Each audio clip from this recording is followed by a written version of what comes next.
무엇보다 안 잘려. 근데 저슈의 기도. 공무원과 공기업의 똑같은 장단점이죠.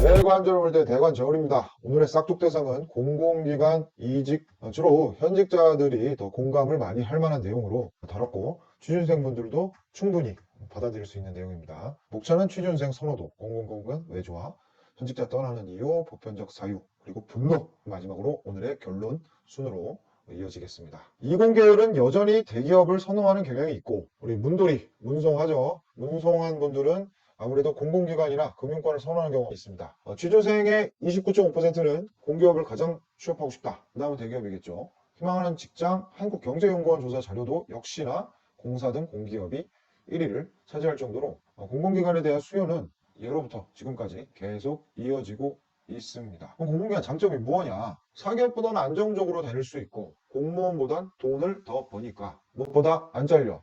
근데 저슈의 기도. 공무원과 공기업의 똑같은 장단점이죠. 내가 안 잘림.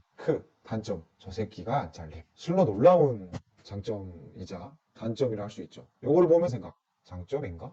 라는 생각이 들 수밖에 없습니다. 모든 회사에 포함이 되는 회사 생활 7대 불가사의가 있죠. 저 인간이 팀장이고 저 인간이 부장이다. 우리는 늘 업무량이 많죠. 일을 빨리 하면 퇴근이 늦어지죠. 일을 못하면 회사 생활이 되게 편하죠.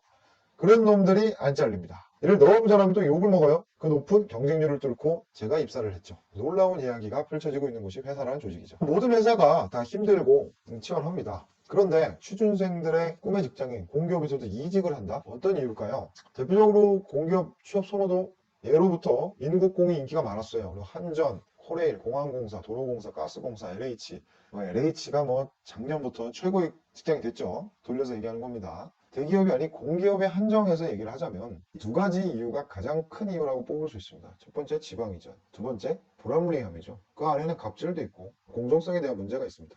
먼저 지방이전에 대한 이야기부터 해볼까요? 정부에서는 균형 발전을 위해서 10개의 혁신도시를 지정했어요. 강원도부터 경남까지 골고루 있습니다. 각각의 어떤 컨셉을 잡고 균형 발전을 위해서 노력을 하고 있고, 이에 따라서 실제로 공공기관 1차 지방 이전이 완료되어서 100개가 넘는 기관들이 본사를 옮긴 바가 있죠. 그런데 현실은 어떨까요? 원주 혁신도시입니다. 금요일 되면 7, 80% 이상이 다 올라가요. 서울로. 저녁부터 횡해요. 낮에도 그렇고. 상인들은 죽을 맛이죠. 장사를 해야 되는데 말만 혁신도시, 가족 없는 혁신도시. 이전 공공기관의 이주 현황, 직원이 갔으면 가족도 가야 되는데 끝까지 가족은 서울에 두고 경기도에 두고 일하는 현직자만 내려갑니다. 가족 동반 이주를 보면은 울산이나 부산이 가장 높아요. 그 이유는 뭐겠어요? 여기가 가장 인프라가 잘 돼 있는 큰 광역시이기 때문에 높은 거고요. 전북은 이제 전주라는 큰 도시가 있습니다.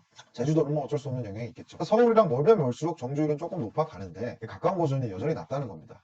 가족과 떨어지기 힘든 점 때문에 공공기관 이직을 하는 경우가 늘어나고 있습니다. 또 불합리함이 작용하겠죠. 갑질의 여왕, 대리 처방, 황제유전, 음식 배달 이 정도까지는 하지 않습니다만 윗사람 갑질하는 경우가 상당히 힘들게 작용합니다. 기관장도 정부의 갑질에 강력하게 대처하기가 어렵기 때문인데 한낱 직장인인 내가 그걸 어떻게 거부하겠습니까? 실제로는 이런 유형별 갑질이 있다고 합니다. 법령을 위반하게끔 한다든지 사적 이익, 부당한 인사, 비인격적 대우, 기관 이기주의. 특히 이런 것들은 실제로 많이 있습니다. 발주기관이 부담해야 할 비용의 시공사 전가 등 부당한 이익 추구. 정부에서 추진하는데 정부가 돈을 제대로 주지 않는 경우죠. 업무 불이익, 부당한 민원 응대, 공무조정실에서 갑질을 파악을 했는데도 쉽게 근절되고 있지는 않습니다. 무엇보다 가장 컸던 화두인데 요즘 좀 잠잠하죠. 표를 보면 알 수 있습니다. 비정규직을 정규직으로 전환하는 기업 비율 점점 낮아지고 있고, 공약으로 내세웠는데 초창기에는 엄청 몰아붙여서 인국공을 완전 초토화시켰죠. 그 안에 갈등을 조장하고 팔을 나뉘게 하고, 심지어는 비정규직이셨던 분들이 더 주류가 되는 역효과가 나타나고 있습니다. 이러려고 밤낮 없이 공부하고 자격증 따고 필기시험 공부해서 정규직 된 거 아닐 텐데요. 기회는 불평등하고 과정은 불공정하고 결과는 역차별이었죠. 앞서 말한 이야기들처럼 실제로 공공기관 이전에 따른 퇴직 고려를 심각하게 하고 70%가 고려한다는 얘기입니다. 이렇게 일하면서 지금 말라가는 겁니다. 일반적인 직장인들도 이직하고 싶은 이유 탑5가 급여, 조직문화, 워라밸, 직무, 근무환경, 부서 분위기겠지만 공공기관 쪽들은 사실 급여나 복리후생은 각오하고 간 거라서 괜찮습니다. 물론 대기업에 비해서는 훨씬 안 좋은 거는 맞습니다만 각오하게 갔기 때문에 괜찮은데, 이 조직문화, 워라밸, 생각보다 워라밸이 안 좋은 분들이 상당히 많죠. 이런 거에 적응을 못하고 이직을 또는 퇴사를 고려하게 되는 겁니다. 그러나 이러한 이유 가지고는 사실 공공기관을 퇴사한다라는 그 의지는 강하지 않습니다. 본인을 움직일 수 있게 하는 것은 오로지 열망이 아닌 분노이자 화입니다. 분노만이 그대를 자유롭게 할 수 있습니다. 대관절 역시 안정적인 직장에 들어가서 아버님이 좋아하셨던 기억이 있습니다. 그런데 수능 이후 처음으로 독서실을 가게 됩니다. 회사원이 말이죠. 왜 why? 입사 3개월 후 찾아온 것들입니다. 분노, 파괴, 열망. 이건 저의 이제 감정선이 변화가 오죠. 다크, 자괴감. 아주 주위 사람들에게 어두운 기운을 뿜뿜 뿜겼어요. 회사 때문이죠. 분명히 좋을 줄 알았던 곳이었는데 역시 직접 근무를 해봐야 제 자신을 알 수 있었습니다. 왜 내가 파나고 있지? 돌이켜 보았는데 제가 맡았던 공공 업무 대민 업무가 약간의 갑질성 업무였음에도 불구하고 저에겐 너무 맞지 않았습니다. 특히 민원이 너무 많았고 정부에서는 부당한 지시를 많이 내렸어요. 실제로 나쁜 민원인들도 많이 있습니다. 그러나 대다수는 부당했죠. 저는 그래서 내가 생각했던 공공기관 업무가 아니다. 행정, 공공기관 사원스럽게 뭔가 좀 돕는, 진흥시키는, 도움이 되는 그런 일을 하고 싶다라고 선택과 집중을 하였고 이대로는 안 된다. 근무를 하고 있기 때문에 시간이 많이 뺏기거든요. 그래서 독서실을 처음으로 끊었고요. 출퇴근 때 인강을 들었습니다. 한동안 놓았던 이 NCS 때문에 들은 겁니다. 서류는 사실 그 전에 계속 붙었기 때문에 필요한 자격증들은 다 따놓은 상태였습니다. 열심히 공부를 했고요. 자소서 내용을 계속 다듬었습니다. 그리고 데이터화했죠.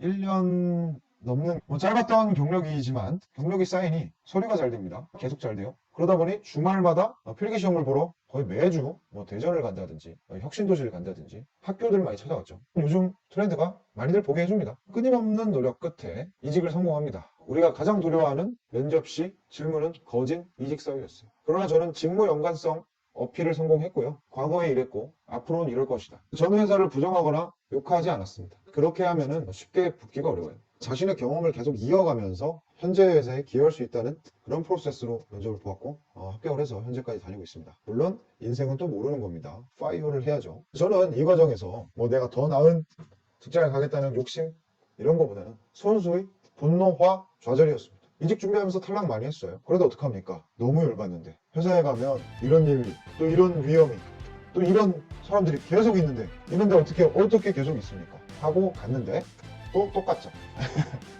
또 똑같아요. 또 똑같은 일이 반복되고 있어요. 하지만 한번 이렇게 하고 나니 이직하고 싶은 이유 중에 있는 이 모든 면이 육각형이라고 봤을 때 전부 다 나아졌기 때문에 이제 잘 다니고 있습니다. 다시 한번 강조합니다. 분노, 화 이 두 가지만 기억하시면 포기하지 않고 계속 할 수 있습니다. 오늘의 결론, 일 완벽하게 하려고 스트레스 받지 말자. 어차피 쟤도 나한테 대충 준 거야. 이 마인드로 다니면서 이직을 준비하자. 회사에 다니는 이 마인드는 버려서는 안 되는 거예요. 그리고 오늘의 결론, 비트코인. 코인 합시다 여러분. 이만 공공기관 이직 싹둑 마치도록 하겠습니다. 싹둑